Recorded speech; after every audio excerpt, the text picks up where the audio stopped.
Assalamualaikum warahmatullahi wabarakatuh. Nama saya Marwaid. Di sini saya akan menjelaskan tentang pendidikan di Malaysia. Di sini dijelaskan bahwa Malaysia adalah negara tetangga terdekat di Indonesia. Selain berantai dan Singapura dan wilayah Asia Tenggara secara geografis, 7 Celsius lintang utara garis khatulistiwa bahkan sering disebut sebagai berada di pusat atau jantung Asia Tenggara yang memiliki Selat Malaka. Luas negeri Malaysia adalah 3.297,58 km persegi, meliputi semenanjung Malaysia yang terletak di ujung daratan Asia Tenggara serta sama dengan iklim wilayah Sumatera dan Kalimantan dengan suhu udara berkisar 30 Celcius pada siang hari dan 22 Celcius pada malam hari. Di sini ya, Malaysia adalah negeri multi etnis dan multi ras ya, dengan jumlah pendidikannya lebih dari 23 juta. Terdiri dari ras Melayu, ras utama ras Cina dan India sebagai golongan ras lainnya. Ada juga orang-orang yang berkembang lain. Mereka datang ke Malaysia untuk belajar, bekerja, mau bisnis. Mengingat ras Melayu sebagai ras utama, maka bahasa Melayu dimantapkan sebagai bahasa nasional di Malaysia. Meski demikian, bahasa Inggris dan bahasa Mandarin dan bahasa Tamil juga digunakan secara luas dengan masyarakat sehari-hari. Adapun agama Islam merupakan agama resmi di Malaysia karena mayoritas penduduk beragama Islam, meskipun sebagai lainnya beragama Kristen, Buddha, dan Hindu, baik penduduknya yang sama Islam, Kristen, Buddha maupun Hindu semuanya dilindungi dan dapat dipraktikkan mudah dengan bebas. Di sini, iya,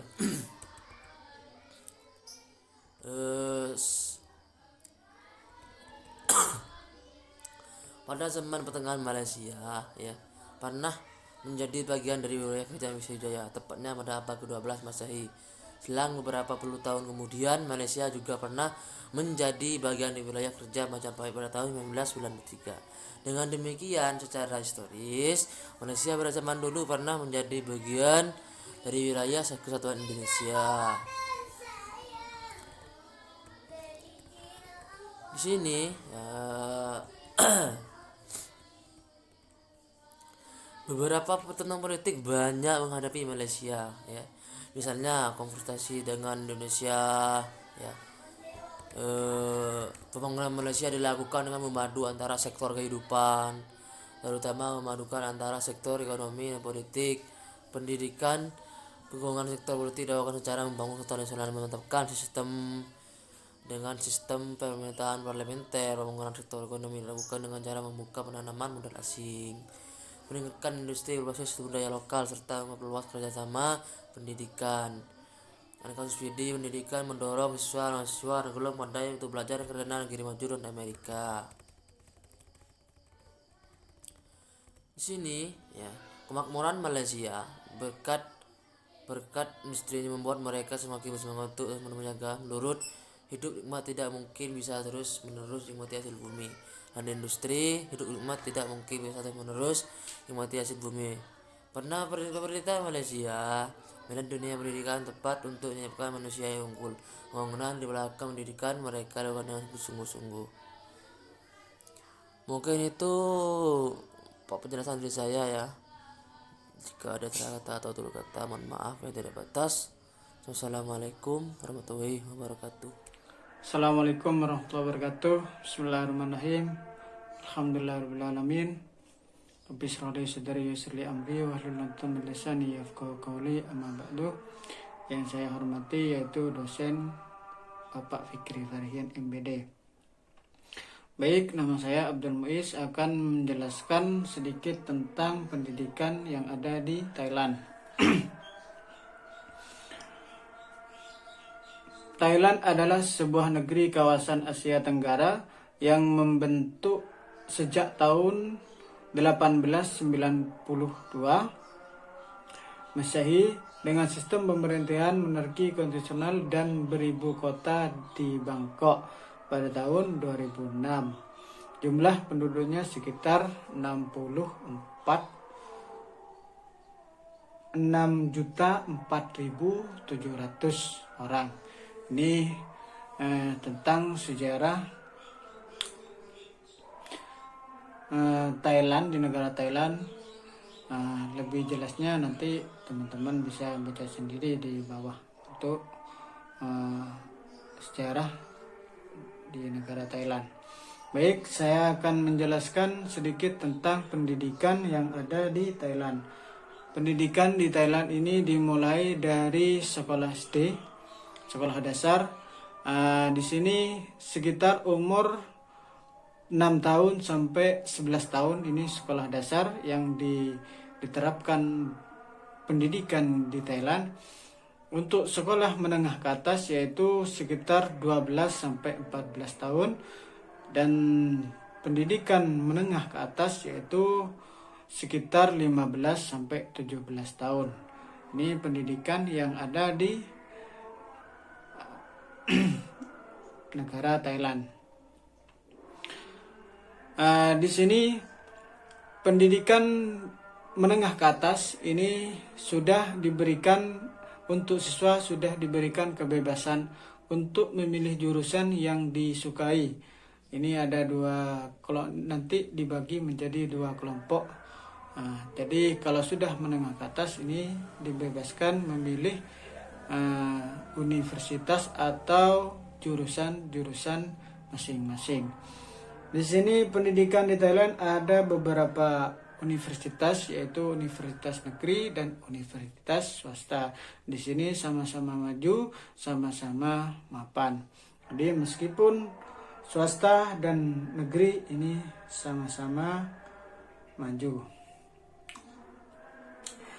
Nama-nama universitas negeri yaitu sebagai berikut: Universitas Chungwang dan Universitas Mac dan lain-lain seperti itu. Ini banyak universitas yang tidak saya sebutkan semuanya. Nanti bisa baca sendiri nanti teman-teman di makalah yang saya kirim. Sedangkan nama-nama universitas swasta di Thailand adalah berikut: adalah ASEAN Institute of Technology, Universitas David Internasional, dan lain-lain. Ini universitas swasta. Jadi teman-teman bisa baca sendiri nanti di makalah kami. Di sini pemerintah Thailand telah memberikan pendidikan kepada orang yang buta aksara. Di antaranya itu kampanye memberantas aksara. Itu sudah dilakukan oleh pemerintah Thailand. Jadi memberantas aksara. Jadi orang-orang tidak mau dibodohkan, mau dipintarkan semua seperti itu. Yang kedua itu pendidikan baca tulis fungsional. Ini sudah diterapkan pendidikan baca tulis. Yang ketiga itu pendidikan dasar berkelanjutan yang tinggi, menjadi 3, yaitu tingkat dasar, tingkat lanjutan pertama, tingkat lanjutan atas, seperti itu. Yang kedua pendidikan lewat radio. Ini sudah dilakukan oleh pemerintah Thailand, memberikan pendidikan radio. Yang ketiga yaitu pendidikan studi mandiri. Ini yang dilakukan oleh pemerintah Thailand. Baik, dari kami untuk pendidikan Thailand, mohon maaf apabila ada kata-kata yang kurang jelas atau kurang tersusun, mohon maaf. Dari kami, Assalamualaikum warahmatullahi wabarakatuh. Assalamualaikum warahmatullahi wabarakatuh. Bismillahirrahmanirrahim. Rabbi shrah li sadri wa yassir li amri wahlul 'uqdatam min lisani yafqahu qawli. Amma ba'du. Yang saya hormati Bapak Fikri Farhin MPD selaku pembimbing atau pemegang matkul perbandingan pendidikan. Baik, nama saya Abdul Muiz akan menjelaskan tentang pendidikan yang ada di India. Secara historis keberadaan India dimulai dari kehidupan manusia primitif zaman baru, di mana orangnya hidup pada tahun 70-an sampai 3500. Terhadap pada wilayah India primitif tersebut, kebudayaan yang berlangsung dari tahun 70-an sampai 300 3500 Masehi, memasuki abad keempat. Ini sedikit tentang sejarah India. Baik, saya akan menjelaskan tentang pendidikan yang ada di negara India. Pendidikan yang ada di India sebelum tahun 1976, pendidikan menjadi tanggung jawab pemerintah daerah, sedangkan pemerintah daerah hanya mengurus bagian-bagian tertentu seperti koordinasi, penentuan standar pendidikan, dan sebagainya. Semenjak tahun 1976, melalui Akademi Undang-Undang Dasar, pendidikan di India menjadi tanggung jawab bersama antara pemerintah pusat dan dengan pemerintah negara-negara bagian. Akan tetapi tanggung jawab utama tetap berada di tangan negara bagian. Nama kementerian yang menangani pendidikan adalah Menteri Pengembangan Sumber Daya Manusia. Ini pendidikan yang ada di India. Kebijakan pendidikan nasional India antara lain berusaha melaksanakan program untuk proses universalkan pendidikan dasar dan pemberantasan buta aksara untuk dewasa. Kebijakan pendidikan pemerintah di negara bagian dalam sebuah perencanaan yang disebut Rencana Pembangunan 5 tahun. Rencana pembangunan pendidikan dalam replika tersebut dianggap suatu yang penting dalam menunjang pembangunan ekonomi dan pengembangan sumber daya manusia. Salah satu proses pembangunan pendidikannya adalah perluasan pendidikan yang golongannya merumuskan dengan penduduk suku-suku prioritas pendidikan. Diberikan juga untuk meningkatkan kualitas pendidikan menengah. Pendidikan kejuruan penguasaan bebas diserahkan. Pemerintah pendidikan dasar dilakukan oleh sekolah-sekolah negeri dan sekolah-sekolah swasta. Pendidikan itu dimulai dari kelas 1 sampai kelas 9. Itu yang dianjurkan oleh pemerintah India. Beberapa negara menawarkan kebisuan pendidikan sekolah menengah atas. Semuanya itu dilakukan oleh pemerintah India dalam rangka memenuhi kebutuhan penerapan pendidikan bagi rakyat. Ini yang dilakukan oleh pemerintah India. Untuk mensukseskan pemerintah pendidikannya dan pelaksanakannya pendidikannya gratis. Ini digratiskan oleh pemerintah India. Pemerintah melarang buruh tani anak-anak menulis tidak boleh dipekerjakan secara aktif, akan tetapi harus bersekolah sampai usia 14 tahun. Hal ini sesuai dengan Undang-Undang Hak Asal Kebijakan Pendidikan Gratis tahun 2009. Jadi intinya anak-anak itu harus sekolah dulu sebelum bekerja, seperti itu. Jadi biar pintar dulu baru bekerja. Ini yang dilakukan oleh pemerintah India.